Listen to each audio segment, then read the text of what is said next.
everybody, it's James here from the Sawyer Family Reviews channel, or if you're not watching this on YouTube, from actionfeatures.net, MOTUCfigures.com, or MOTUmovie.com, who knows. Either way, if you're not watching it in one of those MOTU-centric pages, I'm a huge fan of the 1987 Masters of the Universe movie, right? I've always wanted really awesome figures from it, and Mattel did give us one. They gave us this awesome Gwildor in the MOTU Classics line, but it wasn't enough. You know, I don't want just Gwildor, and I don't want the MOTU guys' versions of Blade and Sarad, because they don't really look movie accurate. But he's pretty movie accurate. I want movie accurate figures. So I reached out to my friend and customizer Matthew Hackley, and he started doing some custom figures based on the 1987 Masters of the Universe movie.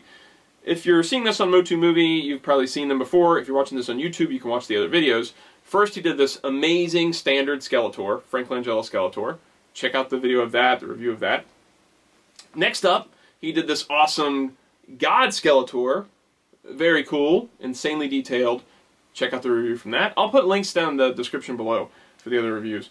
So he has finished another one, and I've had it for a while now. I just haven't had a chance to do a review. And he's actually on to the next one. I had teased at the end of the God Skeletor that there was another one coming, and it was Evillyn. And most of you have figured out who it was. Evil-Lyn. So today we're going to take a look at this Evil-Lyn figure up close in this video, and then I'm going to post a gallery that you'll see linked in the info section. But for now, let's go take her over to our picture table and get a closer look at Meg Foster's Evil-Lyn by Matthew Hackley. Go on.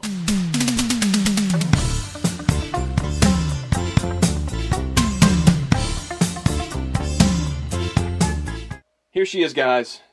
Meg Foster's Evil-Lyn from the 1987 live-action Masters of the Universe film, created in figure form by customizer Matthew Hackley. Quick apology to Matt. He sent this to me a while back, and I just haven't had the time to post this review. It's completely my fault. I should have done this a lot sooner, but life just gets in the way and gets away from you, and I just didn't have the time. But Matt is on to the next figure now, and it should be arriving within the next month or so. And so I want to make sure this one got up before that other one shows up. So here it is now. Again, sorry Matt for taking so long on this. And no pressure from Matt whatsoever. He never even asked me where the review was. He was just like, oh, he's got the figure. He'll get to it whenever he gets to it. So, the other thing I want to say really quick too is, and I'll bring out these other figures to talk about this. Let's get this guy right here. Back it up just a little bit so we're not cutting off Skeletor's head. There we go. And we'll put the godlike Skeletor in here too. So that way we start off with the comparison between the three of them to begin with. Langella's portrayal of Skeletor. Incredible. Fans love it. We all agree, even the people that don't like the film, agree that Langella's Skeletor is top-notch. That portrayal of Skeletor was pretty much unmatched. We're not going to get any better than that. At least that's my opinion, but a lot of people online agree with it, and they all seem to universally agree that Langella's Skeletor is the highlight of the Masters of the Universe film. To me, though, Meg Foster's Evil-Lyn is on the same level as Langella's Skeletor. She does such an incredible job of bringing this character to life that is the defining version of the character for me. The evil smile, the eyes, the voice, the conniving, everything about Meg Foster's Evil-Lyn is incredible to me. To the point where I actually wanted this figure to be done by Matt before I wanted Lundgren's He-Man. I love Lundgren's He-Man, but I really wanted this Meg Foster Evil-Lyn because, like Langella's Skeletor, I think this portrayal of Evil-Lyn is unmatched. It's my favorite version of Evil-Lyn, and I've never had it in figure form. So that's what I really, really wanted to have, was her Evil-Lyn. So without even knowing that, Matt chose this next to do, which is insane and killer and awesome. So, that's all out of the way. Let's talk about the customs themselves. First of all, for body types, for the Langella regular Skeletor and the godlike Skeletor, the base bodies are WWE Mattel figures because they have realistic proportions. And so it makes it so that what we wanted out of this line, to have realistic versions, were possible underneath armor pieces. MOTUC bucks, they're just way too big. And that's fine for people that like the MOTUC versions of the movie figures, but to me, it just looks like another version of a MOTUC Skeletor, not really a movie Skeletor if you use the MOTUC buck. So that's why those are on those bucks. For Evil-Lyn, the wrestling buck doesn't work quite as well because the body underneath has to look like it's wearing tights and be just a normal female body and not so much a female wrestler body. So that didn't work quite as well. So for this one, he chose a Marvel Legends body. And that got the right scale between her and Langella Skeletor. I've met Meg Foster. She's not a very tall lady, so this is a perfect scale between the two of them. And it made it so that the body armor pieces could be sculpted onto that underlying body, and it still looked like it was tights underneath and not super bulky, right? Okay, so let's talk about the figure itself now. Let's put these two together. Well, maybe not talk about the figure itself, but more the costuming. Langella Skeletor is a very intricate costume, and you could tell it in the movie, and I've always noticed it in the movie. What I didn't notice was how intricate Evil-Lyn's costume is, until I had this custom in my hands, and I'm like, holy moly, her outfit is super detailed too, to the point where I was noticing things on the figure I'd never seen in the movie before. I'm going to move you out of the way, Skeletor, okay? There's little detailing on the front of her boots, and a lot of this stuff you'll have to wait until I get the gallery up, or until you click the gallery and check it out to be able to see, because it's going to be tough to capture it in video, because some of it is so small. There's little detailing on the front of her boots, there's these detailing at the top of the boots, there's these little tiny swirls that Matt has painted into the tights that are there in the film that I hadn't noticed until I saw them on his custom, both on the legs, on the chest, on the arms. There's this little tiny swirling detail that I don't think the camera will even pick up because it's so minute, but it's there on this custom. She's got these two snakes on her belt piece that are sculpted into her. I'm going to zoom this in just a bit so we can get a closer view of her upper body. Get a little bit closer. There we go. So you can see there's these snake detailing here. There's another snake here. On her gauntlet pieces, there's also a large king cobra sculpted at the top. She's got snakes right here where the cape meets her arms, or I'm sorry, her shoulders. The top of her shoulder pads also have snake motif going on. She's got all this nice detailing in this purple necklace piece that she has. There's real chains that attach her belt piece here, and there's little chains, tiny itty bitty chains that go from her chest piece up over her shoulders. The most insane thing, though, is this crown piece, this helmeted crown piece. The detailing that Matt has captured on it is just simply insane.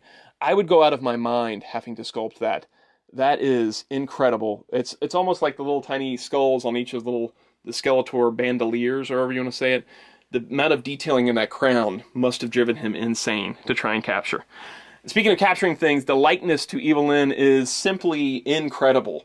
Now, Langella Skeletor, yeah, he was capturing a makeup piece, and that is hard, but actually capturing a likeness of an actor, to me, would seem like a more difficult thing. And there is no just head you can go out there and get of Meg Foster. You can't just go buy a Meg Foster head. So he had to actually capture these details himself, and I think he nailed it. From the smile, to the sculpt of the chin, to the nose, and the eyes, and that beautiful eyes that Meg Foster has, he's captured all of it there. Simply incredible to look at. I wish the camera could pick up all the small detailing that I'm mentioning here, but it's just impossible for me to get that up close to show you what's going on in video form. So please check out the gallery when I link it below if you want a closer look at Evil-Lyn. I do want to mention her cape too. She's got a cape that is two-toned. There's a black on the inside and the speckledy gray on the outside, both on the skirt and the cape, and they're attached permanently to the body. Really awesome stuff. Now, as far as accessories goes, we had the Havoc staffs with both the two Skeletors. Evil-Lyn needed something, and she needed the Cosmic Key. Now, Mattel has done the Cosmic Key a couple of times. They did it with Preternia He-Man, they did it with Gwildor, but it's always been the toy version, which has the handle on the bottom, it's permanently out, it's got all the little tuning fork things all permanently out and it spins, and that's not really what we wanted out of the key, what Matt wanted to do with the key. So I had asked about maybe sending one and getting it customized by him, and he was way ahead of me. He's like, dude, I'm already making a better key. I'm already on top of it. So he had already had a plan to make a key that actually looked like the film. So it's got the red button up front, it's got the gold detailing, it's got the base piece. All the forks are already more close to the body of the key instead of being out when it's being used. And so he included this as an accessory to Evil-Lyn, which makes the most sense because Evil-Lyn has the key for a lot of the film. She doesn't really have a staff or a sword or anything like that. She's got that one scanning thing she uses at one point in the film, but that would be kind of a lame accessory to have. This is the perfect opportunity for him to go back and get the Cosmic Key done. Man, killer job, Matt. I am so excited about this line still and all the stuff that Matt is doing. I'm going to lay them all out once again. to have this line 30 years later is just nuts to me. It's something I don't think that the big companies will ever do, and it makes me sad that they won't. The most we're going to get is stuff like this Gwildor, where it's redos of old figures. But for me, to have fully accurate movie figures is seriously my dream come true. Like I said, Matt's almost done with another one, so we're going to get another review up soon once that one arrives. I'm going to have a full gallery of this one linked in the info section below if you're watching this on YouTube. I'll also post links to the reviews for Skeletor and God Skeletor in case you haven't seen those before. Like the future holds the next custom. Matt has also done 2 other customs not related to the 1987 MOTU movie for another of my favorite films. And I've got to get the reviews up for those because they are incredible. Who knows what evil lurks in the hearts of men? Matthew Hackley knows. That's your big tease as to what those are. All right, we're going to sign off on this one, guys. Thanks again to Matt. We'll see you guys next time.